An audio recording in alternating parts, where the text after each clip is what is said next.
सुप्रभात। मैं हूं जगेंद्र राणा।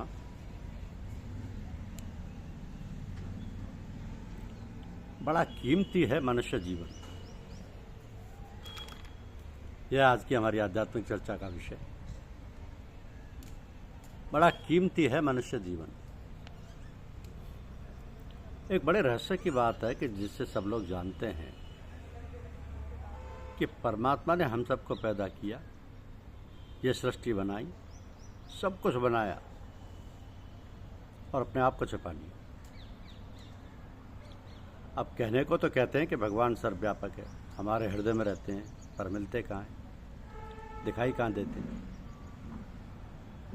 तो परमात्मा को प्राप्त करने के लिए हमें अथक प्रयत्न करना चाहिए, हमें जी जान से लग जाना चाहिए भगवान को प्राप्त करने के लिए।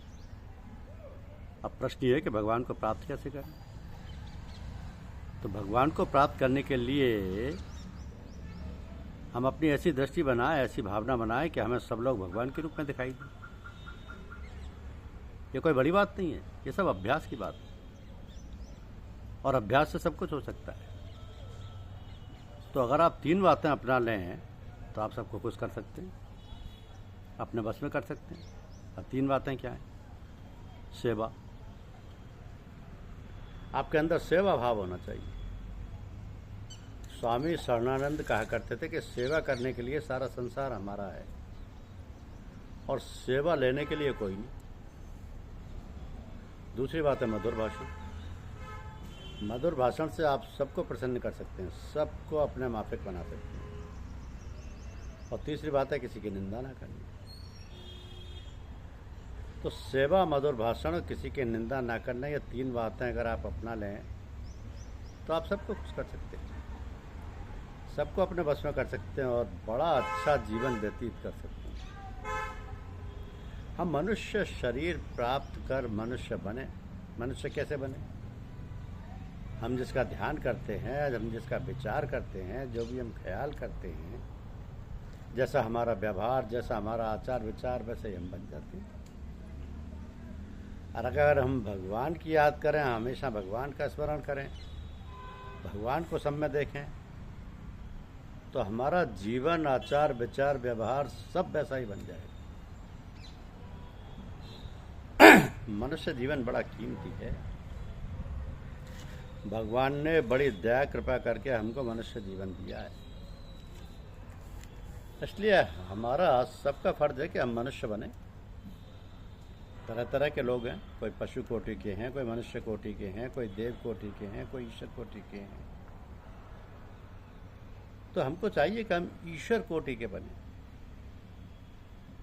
अब ईश्वर कोटि का बनने का तरीका क्या है? हम ईश्वर का ध्यान करें, हर वक्त ईश्वर के ख्याल में रहें। एक स्त्री थी जो कंडे थापती थी, उसके कंडे चोरी हो जाते थे। एक महात्मा आए तो उनसे उसने शिकायत की कि हमारे कंडे चोरी हो जाते हैं। कंडे कंडे तो सब जगह थपते हैं, तो तुम्हारे कंडे की क्या पहचान है? स्त्री ने बताया कि कंडों को कान से लगाओ तो राम राम सुनाई देगा। महात्मा ने कंडे को कान से लगाया तो राम राम सुनाई दिया। तो कारण क्या था? उसके शरीर में रोम रोम में राम राम व्याप्त था। वो चीज़ को, जिस चीज़ को स्पर्श करती थी उसमें राम राम समझ आता था। जब वो कंडे थापती थी तो राम राम उसमें भर जाता। तो स्त्रियां जो हैं, माताएं हैं, इनकी बड़ी भारी ड्यूटी है, बड़ा भारी कर्तव्य है कि जब वो खाना बनाए तो ईश्वर के लिए, ईश्वर के भोग के लिए, ईश्वर को खिलाने के लिए बनाए। जितनी देर भोजन बनाए ईश्वर की याद करती रहे, कोई भजन गुनगुनाती रहे, राम राम कहती रहे।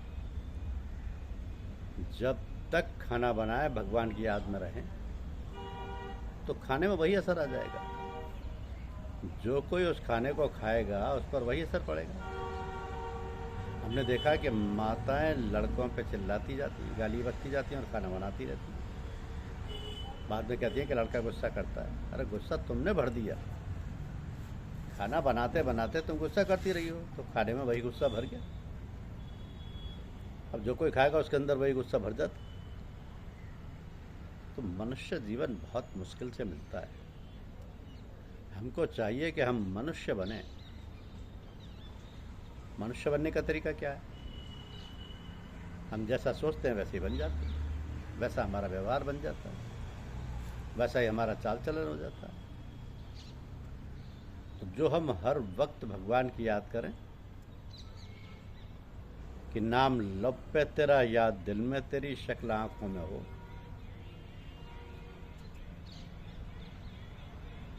भगवान का हम स्मरण करें, उसकी याद करें और उसकी शक्ल को, जो हमारे इष्ट हैं, भगवान जिस रूप में भी हम भगवान मानते हैं, उस इष्ट को हम अपनी आंखों में बसाए रखें, हर वक्त देखते रहें कि नाम लब पे तेरा, याद दिल में तेरी, शक्ल आंखों में हो।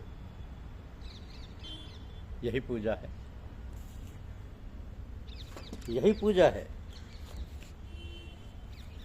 तो परिवर्तन तो होगा जीवन में। ये पूजा करेंगे तो परिवर्तन तो होगा, और परिवर्तन ही विश्व का अटल नियम है। यह परिवर्तन प्रत्येक वस्तु, प्रत्येक प्राणी में क्षण प्रति क्षण हो रहा है। परिवर्तन की गति इतनी धीमी, इतनी सूक्ष्म होती है कि हम उसको आंक नहीं पाते। जब परिवर्तन काफ़ी हो जाता है और हम उसे देखते हैं, तब लगता है कि हाँ ऐसा हो गया, या यह इतना बड़ा हो गया इत्यादि। तो फिर हमारा क्या कर्तव्य है कि हम इस परिवर्तन से अपने आप को किस तरह से व्यावहारिक जीवन में व्यवस्थित रूप से प्रयोग में ला सकें। हमारा जीवन, जिससे हमें सबसे ज़्यादा लगाव, सबसे ज़्यादा प्यार है, बदल रहा है। इस बदलाव को यदि हमने सोचकर अपनी गतिविधि की दशा को नहीं संभाला है, तो हमारी मनुष्यता और बुद्धिमत्ता का क्या मूल्य है, क्या फ़ायदा है? मनुष्य तो एक बुद्धिमान प्राणी है, इसके अंदर विवेक है, बुद्धि है, और इसलिए हम अपनी प्रत्येक गतिविधि को भली प्रकार देखभाल कर सही और आवश्यकता के अनुसार बदल सकते हैं, धीमी या तीव्र गति दे सकते हैं। हमें ये नहीं सोचना चाहिए कि अरे इतनी क्या जल्दी है, ये काम हम कर लेंगे। लेकिन होने को कोई नहीं जानता है कि कब क्या हो जाए। इस कारण ढील देना और लापरवाही करना उचित नहीं। जितना जल्दी हो सके और जिस प्रकार भी हम इस गतिविधि को उचित अनुचित का विचार कर उसे आगे बढ़ाएं, और प्रयोग की दिशा में संयम और विवेक द्वारा उचित रूप से आगे बढ़ाएं।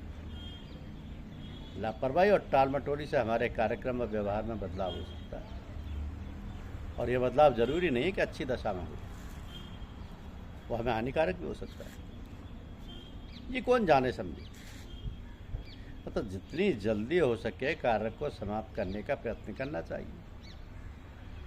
परमपिता परमात्मा ने हमें हमारी आवश्यकता की सभी चीज़ों को हमारे पैदा होने से पहले ही मुहैया कर दिया है।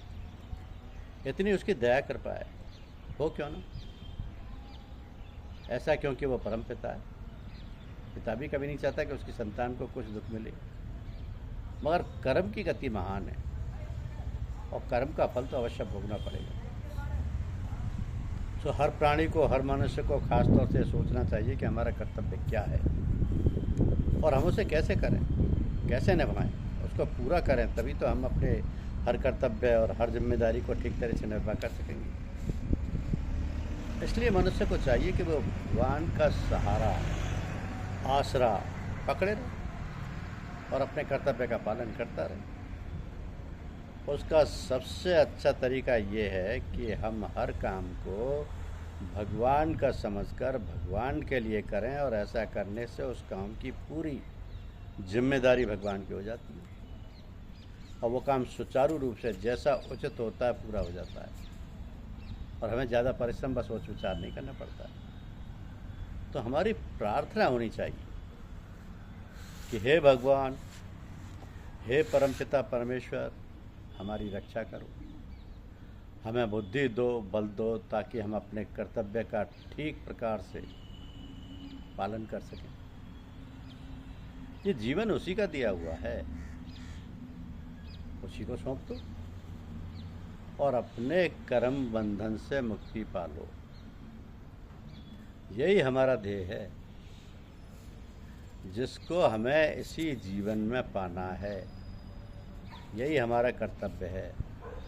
स्वयं को ईश्वर को सौंप दो, ईश्वर को अपना बना लो। धन्यवाद।